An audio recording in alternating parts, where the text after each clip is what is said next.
প্রদান করিম বলে প্রতিশ্রুতি দিছিল মাটি মেয়াদি প্রদান করার পরিবর্তে তেখেতসকলে আজি প্ৰত্যেকটো অঞ্চলবিলাকত উচ্ছেদৰ জাননী আমাৰ সৰ্বসাধাৰণ বিটিসি বাকী ৰাজ্যক তেখেতসকলে ডেইলি মানে উচ্ছেদ কৰাৰ বাবে তেখেতসকলে উচ্ছেদৰ জাননী দি আছে অবাव हानि मियादि फाट्टाखौ गावसोर सरकाराव फैग्रा मोना जोंनि बै हादान ओनसोलाव थानाय जोंनि बर' फिसाफोर माने फरेस्ट डुवेलार एक्ट 2006 नि जितु फरेस्ट डुवेलार एक्ट आयेन बे आयेननि गेजेरजों हानि मियादि फाट्टा होननानै बुंदोंमोन किन्तु दिनै रावनोबो हानि मियादि फाट्टा बिथांमोना होनो हायाखै गासिबो फेलार जाजोब्बाय मोनसेबो खोथाखौ बिथांमोना मावनो हायासै सुइजारलेण्ड बानायगोन होननानै मानसिफोरखौ सानावनो सिमां नुहोदोंमोन जुदि सुइजारलेण्ड बानायनो गोसो दंमारोबा प्रमद बर'खौ आं नैबे दतमानि नेपालपारा फिल्डनिफ्राय खावलायदों हाजो पाहारफोरखौ जावखानानै लाबोदो नङा होमबा दैमा लैथोफोरखौ थिखोनानै लाबोदो ट्राकआव सुइजारलेण्डआ बानायफैदो बुंनानै बियो गावनि सालायावनो सुइसाइड जाबाय प्रमद बर'आ बांद्राय बुंना लाबायना निजर जीवा पिछली प्रमोद बड़ा डांगरे निजर जीवाने सुइसाइड ए सुइसाइडल এটা শব্দ তেখেতে মানে বারবার উচ্চারণ করে আজি প্রমোদ বড় ডাঙরিয়াই নিজর ভাষাত যি মানে অসম্ভৱ কথাবিলাক কৈ ফেলে আজি তেখেতে নিজৰ জিভাতে সুইসাইড হ'বলগীয়া হল প্রমোদ বড় সুইসাইড যাবাই দিनै नङा असम्भव जाथावै मावनो हाथावै खोथाफोरखौ बुंनानै दिनै प्रमोद बर'आ गावनि सालायावनो गावनि सालायजोंनो बे सुइसाइड जाफैबाय बांद्राय बुंना लानानै अबाव सुइजारलेण्ड बानायनो हालाबायनो दा बेबायदि माने गोबां नंखाय बाखाय खोथा बुंनानै 2020 सनाव परिबर्तननि मुङाव बिथांमोना माने सरकार दाबाय बिजेपिजों लोगो नांनानै किन्तु दिनै रायजो राजानो जेबो मोजां खामानि मावनो हायासै आरो बिपिएफआ थांनाय 2003 सनाव बिटिसि एकर्डनि गेजेरजों 6 शेड्यूलनि जिखिनि पावार एन्ड फांसन जों माने बिलटिफोरनि एकर्डनि गेजेरजों मोनबोदोंमोन बेखौ दिनै प्रमोद बर' सरकारा लासै माने धंस खालामफैजोब्बाय 6 शेड्यूलनि पावारा दिनै गैला बर'फ्रा आन्दोलन खालामनायनि फिथाइ महरै जि बिटिसि मोनदोंमोन जाय बिटिसिया जाबाय जोंनि बर'फोरनि मोजांसे बे एरियाखौ लानानै माने सरकार दानो हानाय सेल्फ माने गभर्नेन्स मोनसे लकेल माने बडि मोनदोंमोन बेखौ दिनै बिथांमोना धंस खालामफैबाय दा बे खोथाफोरखौ दिनै नोंथांमोना गामि ओनसोलाव थानाय रायजो राजाफोरनो खोन्थाहैनांगौ नङा होमबा दानिया जोङो सरकाराव फैयोबा मा खामानि मावगोन हाग्रामा महिलारि सारनि दोननायाव दिनै जोङो दाखालै बावै 88 जोंनि CWCआव गोबां माने बिथांखि फोसावदों जे बिपिएफआ सरकाराव फैयोबा जोंनि लाइमोन सेंग्रा सिख्लाफोरनि थाखाय 100 कोटी थाखा बाहायगोन होननानै जोङो मेल मिटिंआव फोसावबोगासिनो दङ जे बिपिएफए जुदि सरकार गठन करार लगे लगे आमार যুৱক যুৱতী সকলৰ কাৰণে 100 কোটি টাকা प्रति 2 বছৰে 100 কোটি 40টা সমষ্টিৰ কাৰণে এটা সমষ্টিত 2.5 কোটিকে प्रति বছৰে আমাৰ যুৱক যুৱতী সকলৰ আৰ্থিকভাৱে স্বাৱলম্বী কৰিবৰ কাৰণে 2.5 কোটি টাকা প্ৰতি বছৰে পাব আপোনালোকৰ দতমা সমষ্টি 2.5 কোটি পাব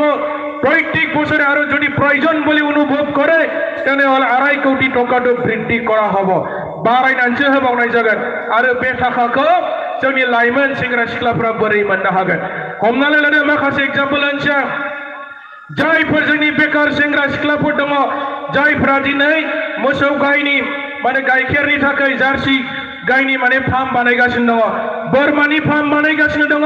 दाउ बयलारनि बिजनेस अमानि फार्म बायदिसिना माने इकोनॉमिक एक्टिविटीज सोरबा माने थालिर दंफां गायनाय सोरबा माने आनारस गायनाय सोरबाया माने खुसेरनि बागान सोरबा माने कम्पिउटार दखान काटिं निटिं बिउटी पार्लर एमब्रयडारी दखान सोरबाया माने कम्पिउटार मेकानिक बायदिसिना माने एन्टारप्रेन्योरशिप डेभलपमेन्टनि खामानि मावबाय थादों बेबायदि लाइमोन सेंग्रा सिख्लाफोरा जाहाथे गावसोरनि बिजनेसखौ आरोबाव जौगाहोनो हायो बिनि थाखाय बै 100 कोटी थाखानिफ्राय बिथांमोननो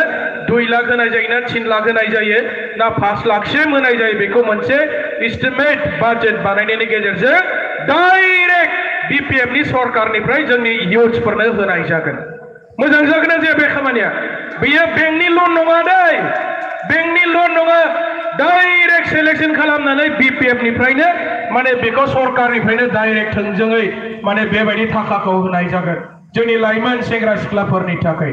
जायफोर जोंनि बिटिसि ओनसोलनिफ्राय मेट्रिक आरो हायार सेकेन्डारि परीक्षायाव टप 10 पजिशन आवग्रिनो हागोन माने फार्स्ट जी टीम मासे आवग्रिनो हागोन जी সকল আমার মেধাবী ছাত্রছাত্রী সকল আছে মেট্রিক আর হায়ার সেকেন্ডারি পরীক্ষাত আমার বিটিসি অঞ্চলৰ পৰা প্ৰথম 10 নম্বৰ স্থান লাভ কৰিবলৈ সক্ষম হ'ব তেনেকা আমাৰ মেধাবী ছাত্ৰী সকলক 5 লাখ মানে পয়সা দি ফেলে তেখের সকলক সম্বর্ধনা জনোৱা হ'ব 5 লাখ হয়ে যাবেন যাইফোর ফরাইসালিफ्रा মেট্রিকआव ফার্স্ট টপ 10 পজিশন লাनो हागोन बर' मिडियाम जानो हागौ एसामिस मिडियाम जानो हागौ बा इंलिश मिडियाम जानो हागौ किन्तु जोंनि बे बिटिसि ओनसोलनि जानांगोन स्टुडेन्टफ्रा जायफोरा माने डक्टरेट डिग्री खालामनो नागिरदों एमए पास खालामखांनायनि उनाव PhD स्कलार बिथांमोननोबो माने स्कलारशिपनि व्यवस्था खालामनाय जागोन आरो बेखौ सुबिदा होनाय जागोन जोंनि भारतबर्षनि बिराद गिदिर परीक्षा UPSC APSC जोंनि इन्डियानि माखासे माने एलाइड सार्भिसेसनि थाखाय बिराद माने गिदिर इन्टारभिउ होनो नागिरदों जोंनि स्टुडेन्टफ्रा जोंनि लाइमोन फरायसा फरायसुलि बिथांमोना दा बिथांमोननि थाखायबो फ्री अफ कस्ट माने कमप्लिटलि फ्री बिथांमोननि थाखाय कोचिंनि व्यवस्था खालामनाय जागोन जाहाथे जोंनि बे ओनसोलनि सेंग्रा सिख्लाफोरा जाहाथे बिराद गिदिर इन्टारभिउ होनानै जाहाथे बिथांमोना साख्रि मोननो हायो बिराद माने हाई लेभेलनि माने ए ग्रेडनि गेजेटेड अफिसार रेंकनि जाहाथे साखरि मोननो हायो बेबायदि माने माखासे खोथाफोरखौ जोंहा माने डिसिसन लानाय जादों जायफोरा माने गेलेनो मोजां मोनो स्पर्ट्सआव थांनो लुबैयो इन्टारनेशनेल लेभेलनि स्पर्ट्समेन जानो लुबैयो बेबायदि जोंनि लाइमोन सेंग्रा सिख्लाफोरखौ माने स्पर्ट्सनि ट्रेनिं कोचिंनि व्यवस्था खालामनाय जागोन बिथांमोननो कमप्लिटलि फ्री जेबो माने फिस लानाय जानाय नङा जाहाथे जोंनि बे ओनसोलनिफ्रायनो गिदिर प्लेयारफोरा जाहाथे जोनोम जायो बेबायदि माने माखासे थांखि बिपिएफआ सरकाराव फैयोबा लागोन होननानै बुंनाय जादों जायफोर माने ओंखाम संग्रा दङ स्कुलनि मध्य भोजन रान्धुनि বাইদেউ সকল আছে তেখেত সকলৰ কাৰণে আমাৰ বিপিএফে যদি চৰকাৰ গঠন কৰে তেখেত সকলৰ কাৰণে দৰমহা বৃদ্ধি কৰা হ'ব মানে বেতন মানে বাড়াयनानै होनाय जागोन आरो ओंखाम संग्रा गैया बा स्कुलफोराव दंना गैया एलपि स्कुल एमइ स्कुलाव ओंखाम सङो नङा होमबा बै ओंखाम संग्रा मानसिफोरनो जोंहा ओंखाम संग्रा आइजोफोरनो बिथांमोननो माने बेतन जोंनि बिपिएफ सरकारा होगोन होननानै फोसावदों বিকলাঙ্গ সকলৰ কাৰণে আৰ্থিক সাহায্য যে আমাৰ বিটিসি অঞ্চলত বসবাস কৰা যি সকল মানে শাৰীৰিক অক্ষম ব্যক্তি সকল আছে বিকলাঙ্গ সকল আছে তেনেকা ব্যক্তি সকলৰ কাৰণে বিশেষ মানে আইপিএছৰ ব্যৱস্থা কৰা হ'ব সিনিয়ৰ সিটিজেন বয়সস্থ ব্যক্তি যি সকল আছে তেখেত সকলৰ কাৰণে বিপিএফ চৰকাৰ গঠন কৰাৰ লগে লগে আমাৰ জ্যেষ্ঠ নাগৰিক বয়সস্থ ব্যক্তি সকলৰ কাৰণে মানে বয়সস্থ ব্যক্তি মানে बैसो जानाय बोराय मानसिफोरखौ होनदों हारसा बुजिजोबखायो दा बुजिजोबना जोंहा हिनजाव मानसिफ्रा बुजिनो नागिरालै माने बैसो जानाय सेनियर बैसोगोरा मानसिफोरनोबो माने जोंना बिपिएफआ सरकाराव फैयोब्ला माने आइपिएस बिथांमोननो होनाय जागोन होननानै बेबायदि माने थांखि लानाय जादों आरोखि बायदिसिना लामा दालां बानायनाय बेथ' थाखागोन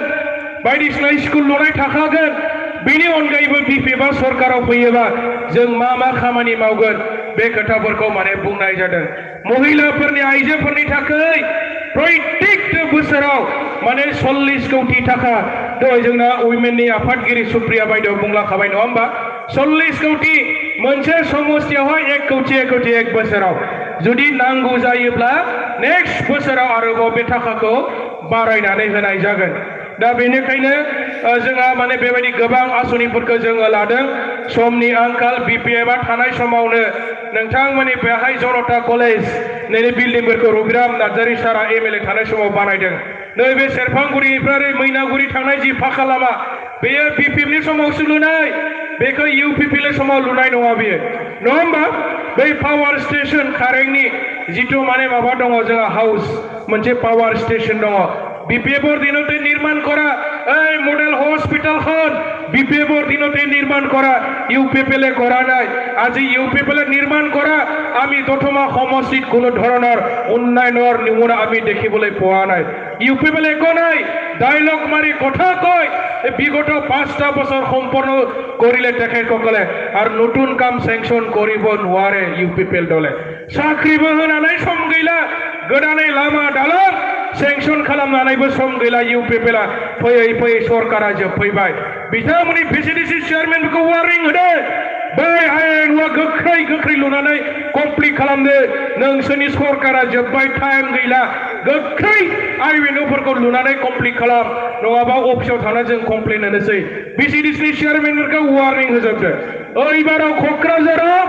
इउपिपिएल बिग जिर' जासिगोन क'क्राझाराव इउपिपिएल लायनो मोनसेबो देरहानानै समस्ति गैला 12टा जायगायाव नङा होमबा क'क्राझारनि मोनसेबो समस्तियाव इउपिपिएल देरहानो हाथावना बेबायदि समस्ति गैया थांनाय बारावबो सासेल' देरहादोंमोन बै कुसुगाव सासे देरहादोंमोन ओइबाराव बेनि फिल्डआ जोबोद गाज्रि जाबाय आरोबाव बियो देरहाफिननाय नंला मनरन्जन ब्रह्मआ दिनै गोबां मानसिफोरखौ माने खाना जाहोबाय थादों मालाबा बोरमा आथिंजों मालाबा अमा दिसिजों जाहोबाय थादों होननाय खोनादों जों नङा होमबा सोरनाबा थाखाबो एसे एनै रानना होदों दा नै बैसागु फैगौलाय लेंना लांलाबायगोन खिन्थु बियो टिकेट मोना बिजेपिआ दतमायाव इलेक्शन गेलेया बुजिबाय नङा होमबा बिजेपिआ दतमायाव इलेक्शन गेलेया दहायनो बुंलांदों एमएलए सारा दतमाया जाबाय बर'नि इन्टेलेक्चुवेलनि जायगा बे दतमानि गोबां गेदेर गेदेर दैदेनगिरि गोदोनि एबसुनि लिडार आन्दोलनकारि नेताफ्रा जोनोम जादोंमोन बेखौ रेसपेक्ट होनानै बिजेपिआ लायनो बावहाय रावखौबो माने एमसिएलए गेलेहोनाय नङा बुजि मोनबाय नङा होमबा दिनै ट्रेक्टर पार्टी इउपिपिएलखौ बयबो दिनै बर' जाथिखौ मोजां मोनग्रा आइ फिसाफोरा बर' फिसाफोरा दिनै गाज्रि मोनबाय आरो बेनिखायनो दिनै प्रमद बर'मोना बिराद गोदाव सोराव जाजोब्बाय दाखालैबावै बिजेपिनि आफादगिरि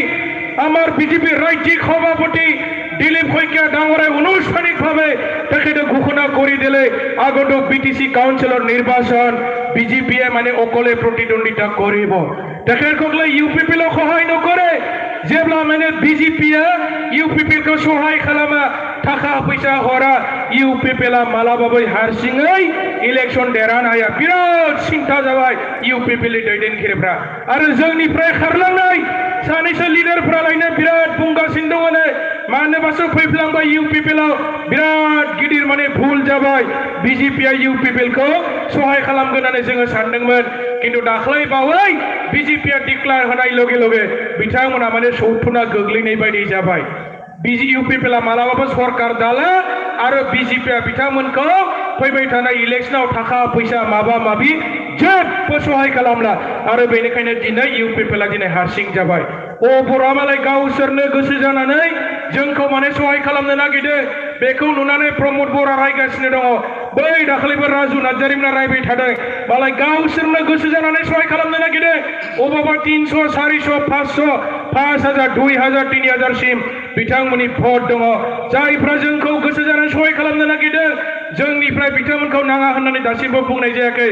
एबाराव आरो बिपिएफआ माने एबार 25टा 26टानिख्रुइ बांसिन माने भट देरहाग्रा दिनै रोखा जाबाय हाग्रामा महिलारि सारनि दैदेननायावनो